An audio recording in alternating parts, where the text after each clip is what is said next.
talked to the girl's family and has the controversial court decision. Elizabeth.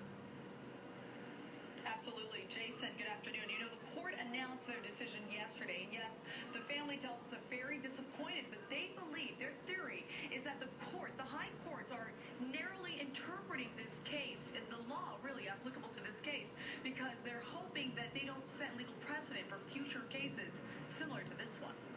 I should get it because I'm his daughter, and I should have the same rights as any other kid. 10-year-old Brandolyn is at the center of a legal battle as old as she is. We're planning to have family and, like every marriage, they want to move on and have family and the house and children and everything.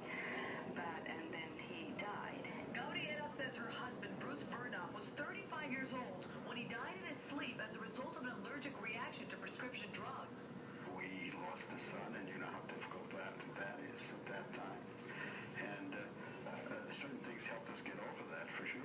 And the birth of Brandolyn filled a great and enormous gap. The family tells us they retrieved Bruce's sperm hours after he passed, froze it. 3 years later, sperm was implanted in Mom, and Mom gave birth to Brandolyn. Do you look like your dad? People have told me that I do.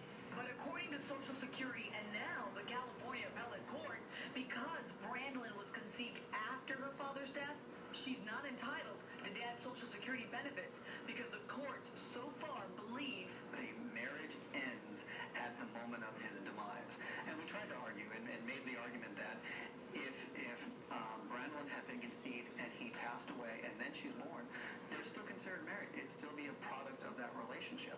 As far as I know, Brandolyn is still the one and only first postmortem baby in the world. So it's a new case.